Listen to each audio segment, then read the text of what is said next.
कैसे हैं आप सभी? मैं आशा करती हूँ आप सभी स्वस्थ और प्रसन्न होंगे। आज हम हमारा पाठ सयानी बुआ को पढ़ेंगे और समझेंगे। तो आइए इसे प्रारंभ करते हैं। यह है पाठ 12 सयानी बुआ। कभी कभी घर में कड़ा अनुशासन दम घुटने वाला वातावरण को निर्माण कर देता है या दम घुटने वाला वातावरण बना देता है। अति किसी भी बात की अच्छी नहीं होती, यही हम इस पाठ में जानेंगे। सयानी बुआ का नाम वास्तव में ही सयानी था, यानी बुआ का नाम सच में ही सयानी था, या उसके स्थान उसके सयानेपन को देखकर लोग उन्हें सयाने कहने लगे। सो तो मैं आज भी नहीं जानते, पर इतना अवश्य कहूंगी कि जिसने भी उनका यह नाम रखा वह अवश्य नामकरण विद्वा विद्या का पारखी रहा होगा।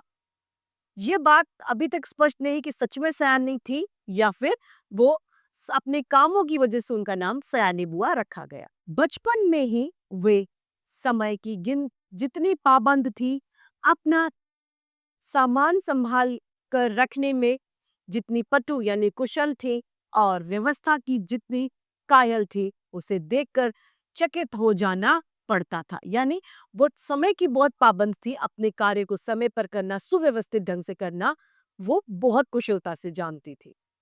जो पेंसिल वह एक बार खरीदती थी, वह जब तक इतनी छोटी न हो जाती कि पकड़ में न आए, तब तक उससे काम लेती थी। यानी वह किसी भी चीज को आखिरी दम तक कार्य में उपयोग लेती थी।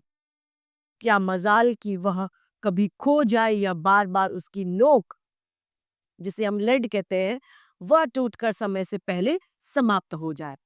जो रबर उन्होंने चौथी कक्षा में खरीदी थी, उसे नवीं कक्षा में आकर समाप्त किया। बताइए, चौथी से नवीं 4 साल उन्होंने लगातार उस रबर यानी इरेजर को चलाया। उग्र उम्र के साथ साथ उनकी आवश्यकता से अधिक चतुराई भी प्रौढ़ता धारण करती गई, और फिर तो बाबूजी के जीवन में इतनी अधिक घुल मिल गई कि उसे अलग करके बुआ जी की कल्पना नहीं की जा सकती थी। यानी अब वो पिताजी से बहुत घुल मिल गई। उनकी एक एक बात पिताजी हम लोगों के सामने उदाहरण के रूप में रखते थे। कहते थे, देख लो सयानी बुआ को कितनी अच्छी है, सयानी को देखो ऐसे करती है, सयानी को देखो ऐसे करती है। ये बात बार बार कहा करते थे। सुनकर हम सभी खैर मनाया करते थे कि भगवान करे यह वह ससुराल में ही रहा करे, वरना हम जैसे अस्त व्यस्त और अव्यवस्थित जनों को तो जीना ही वह दुश्वार कर देगी। अब जब इतनी व्यवस्थित थी तो उनसे डर लगने लगा, और हम सोचते थे कि भगवान करे बुआ अपने घर ही रहे, हमारे यहाँ आए ही ना। ऐसी ही सयानी बुआ के पास जाकर पढ़ने का प्रस्ताव जब मेरे पास रखा गया, तो कल्पना कीजिए मुझ पर क्या बीती होगी। यानी मैं डर गया, बड़ा परेशान हो गया। मैंने साफ मना कर दिया, इनकार यानी मना कर दिया कि मुझे आगे पढ़ना ही नहीं। पर मेरे पिताजी पढ़ाई के विषय में इतने सतर्क थे कि उन्होंने समझाकर, डांटकर और प्यार दुलार से मुझे राजी कर लिया। यानी अब वो मुझे भेजने के लिए राजी थे। सच में राजी तो क्या कर लिया, समझिए अपनी इच्छा पूरी करने के लिए उन्होंने मुझे बाध्य कर दिया। भगवान का नाम गुहारते गुहारते यानी भगवान का नाम लेते लेते मैंने घर से विदा ली और उनके यहाँ पर मैं पहुंच गई। इसमें संदेह नहीं था कि बुआ जी ने बड़ा स्वागत किया, यानी बड़ा आदर सत्कार किया। पर बचपन से उनकी ख्याति सुनते सुनते जिस रौद्र रूप से मन को अभिभूत कर रखा था, उसमें उसका वह प्यार कहाँ रितोहित हो गया, मैं जान ही ना पाई। हाँ, बुआ के पति, जिन्होंने हम भाई साहब कहते थे, बहुत ही अच्छे स्वभाव के व्यक्ति थे। यानी जो फूफा जी थे उनके, वो बहुत अच्छे थे। सबसे अच्छा कोई घर में लगा तो उनकी 5 वर्ष की पुत्री अन्नू। पर मैंने देखा कि परिवार के सभी लोग एक विचित्र लोगों पर एक विचित्र आतंक सा छाया हुआ है। सब पर मानो बुआ जी का व्यक्तित्व हावी है, यानी बुआ जी के व्यवहार से सभी परेशान से है।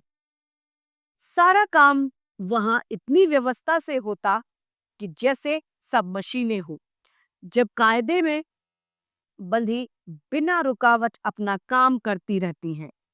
ठीक 5 बजे सब लोग उठ जाया करते थे, फिर 1 घंटा बाहर मैदान में टहलने के लिए जाते थे। उसके बाद चाय दूध पीते थे। उसके बाद में अन्नू को पढ़ाने के लिए बैठना पड़ता था, वो अन्नू को पढ़ाने लगते थे। भाई साहब यानी फूफा जी भी तब अखबार और ऑफिस की फाइलें आदि देखा करते थे। 9 बजते ही नहाना शुरू होता था। सभी लोग 9 बजे नहाने लगते थे। जो कपड़े बुआ जी निकाल दे वही पहनने होते थे। फिर कायदे से आकर मेज पर बैठ जाओ और खाना खाकर काम पर जाओ, यानी सभी की एक निश्चित समय सारिणी बना रखी थी बुआ ने।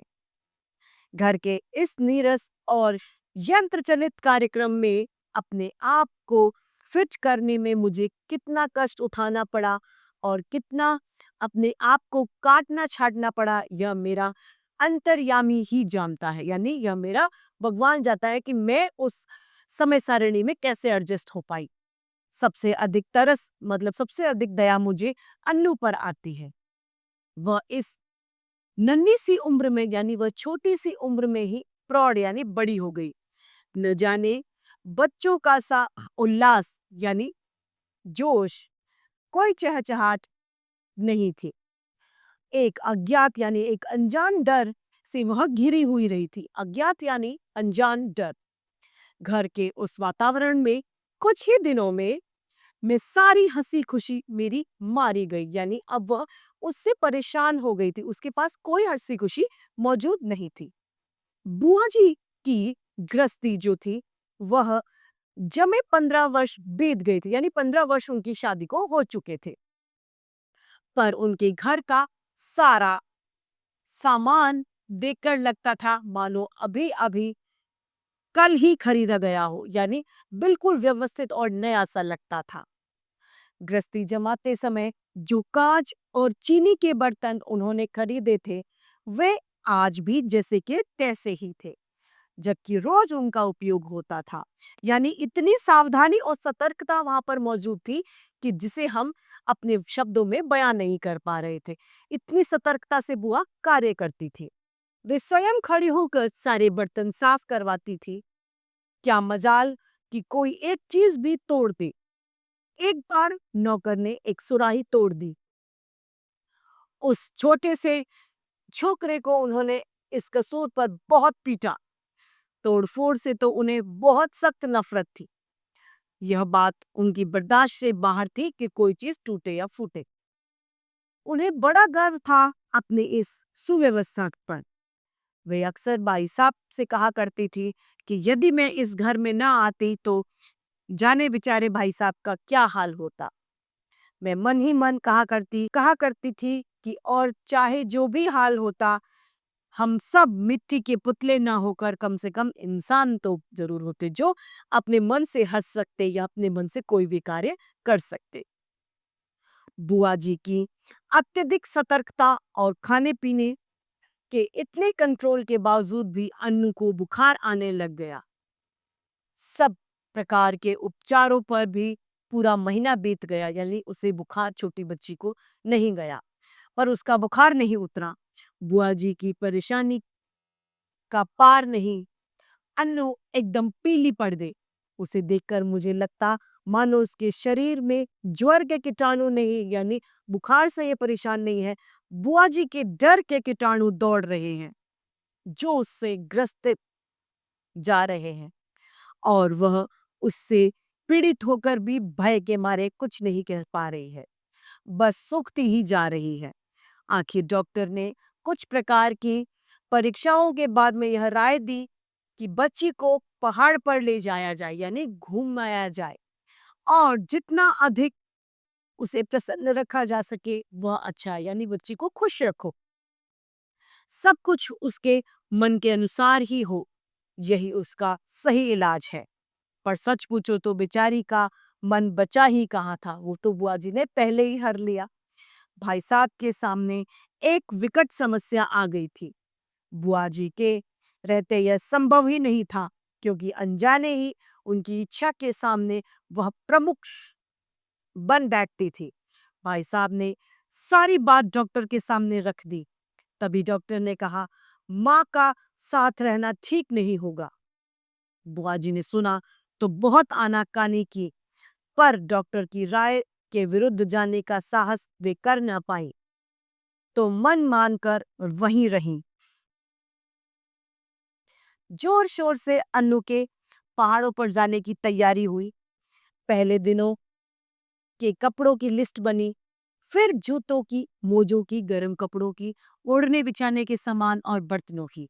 हर चीज रखते समय भाई साहब को सख्त हिदायत दी गई, यानी चेतावनी दी गई कि सभी चीज वापस आनी चाहिए, कोई भी चीज इसमें से खोनी नहीं चाहिए। देखो, यह फ्रॉक मत खो देना, 7 रुपए मैंने इसकी सिलाई दी है। यह प्याले मत तोड़ देना, वरना 50 रुपए का बेड, 50 रुपए का सेट बिगड़ जाएगा। और हाँ, ग्लास को तुम तुच्छ समझते हो, इसकी परवाह नहीं करोगे, पर देखो यह 15 बरस से मेरे पास है और कहीं खरोच तक नहीं आई, तोड़ दिया तो ठीक नहीं होगा। मतलब जाते जाते भी बुआ जी का ज्ञान चलता ही गया।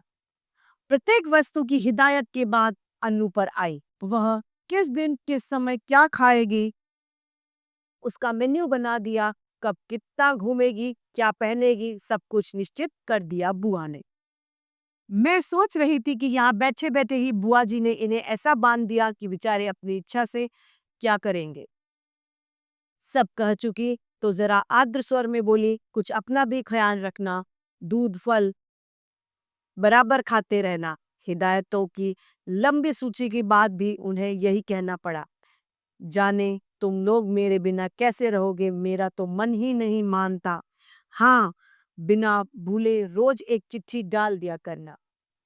आखिर वह क्षण ही आ गया जब भाई साहब यानी फूफा जी एक नौकर और अन्नू को लेकर चले गए। बुआ जी ने अन्नू को खूब प्यार किया और रोई भी। उनका रोना मेरे लिए नई बात थी।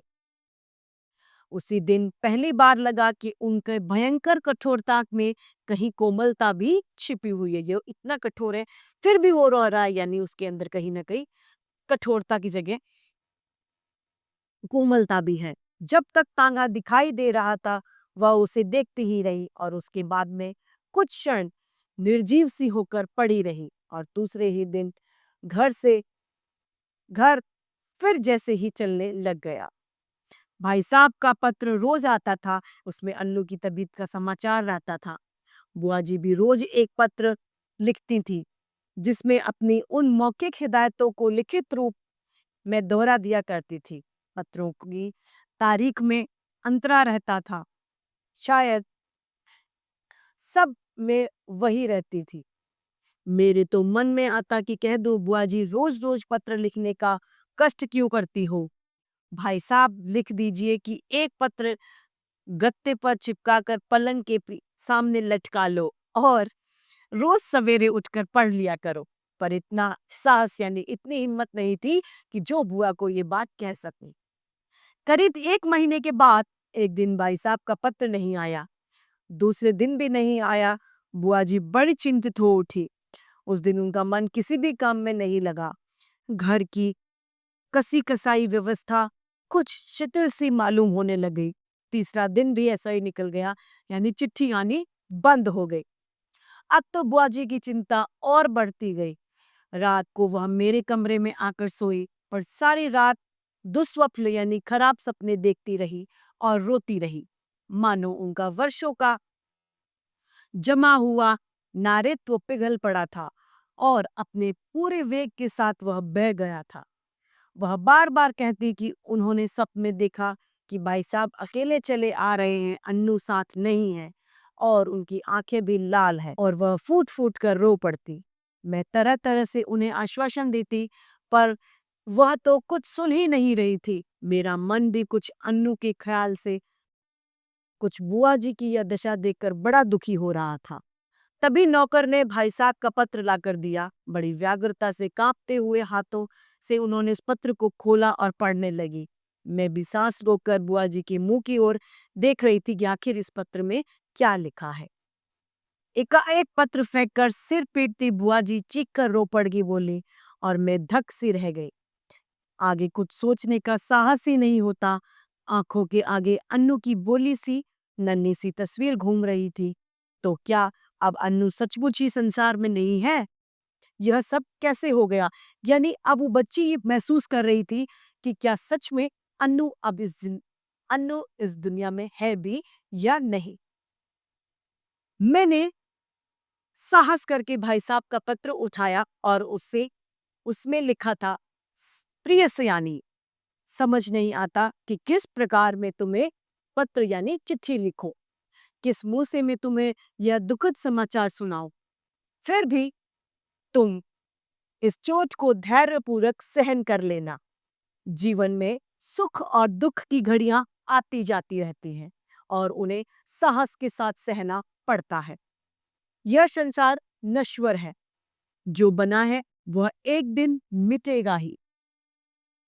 शायद इस तथ्य को सामने रखकर हमारे यहाँ कहा गया है कि संसार की माया से मोह रखना दुख का मूल कारण है। तुम्हारी हिदायतों के और अपनी सारी सतर्कता के बावजूद भी मैं उसे नहीं बचा सका। इसे अपने दुर्भाग्य के अतिरिक्त और क्या कहूं। यह सब कुछ मेरे हाथों से ही होना था। ऐसी बात चिट्ठी में भाई साहब लिखते हैं। आंसू भरी आंखों के कारण शब्दों का रूप अस्पष्ट से अस्पष्टतर होता जा रहा था। यानी जो बात अभी तक हमें सही साबित नहीं हो रही थी, वो धीरे धीरे सही साबित होती जा रही थी और मेरे हाथ कांप रहे थे। अपने जीवन में यह पहला अवसर था कि जब मैं किसी प्रकार की मृत्यु का समाचार पढ़ रही थी। मेरी आंखें शब्दों को पार करती हुई जल्दी जल्दी पत्र के आखिरी हिस्से पर पहुंची। धैर्य रखना मेरी रानी, जो कुछ हुआ उसे सहने और भूलने की कोशिश करना। कल 4 बजे तुम्हारे 50 रुपए वाले सेट के दोनों प्याले मेरे हाथ से टूटकर गिर गए। अन्नू अच्छी है और शीघ्र ही हम लोग रवाना होने वाले हैं। यानी अभी समाचार किसका था? बड़ी हंसी आती है। क्यों? क्योंकि यह समाचार किसी की मृत्यु का नहीं था, बुआ जी के कप से टूटने का यह समाचार था। 1 मिनट तक मैं हतबुद्धि सी खड़ी रह गई, यानी निस्तब्धता से मैं खड़ी रही। फिर समझ ही नहीं पाई कि यह क्या से क्या हो गया। यह दूसरा सदमा था। जो ही कुछ समझती मैं जोर से हंस पड़ी और किस प्रकार से मैंने बुआ जी को सत्य से अवगत कराया, वह सब्र में कोशिश करके भी नहीं लिख सकूंगी। पर वास्तविकता में यानी सच में जानकर बुआ जी भी रोते रोते हंस पड़ी, क्योंकि बुआ जी को भी यही लगा कि जब वो पत्र पढ़ा तो उन्होंने सोचा कि सच में अन्नू को कुछ हो गया। 5 आने की सुराही तोड़ देने वाले नौकर को बुरी तरह से पीटने वाली बुआ जी 50 रुपए वाले सेट के प्याले टूट जाने पर भी हंस रही थी, दिल खोलकर हंस रही थी, मानो उन्हें स्वर्ग की निधि मिल गई हो, यानी स्वर्ग का खजाना मिल गया हो। इस पाठ के रचयिता हैं मनु भंडारी, लेखिका मनु भंडारी। तो देखा, बहुत ज्यादा अनुशासन भी घर में अच्छा नहीं होता। घर का माहौल खुशनुमा होना चाहिए, खुशी से सब लोग रहें, प्रेम पूर्वक वातावरण होना चाहिए। तो इस तरीके से हमारा ये पाठ समाप्त होता है। मैं आशा करती हूँ आप सभी को यह पाठ भली भांति रूप से समझ में आया होगा। आज के लिए इतना ही, फिर मिलते हैं। धन्यवाद।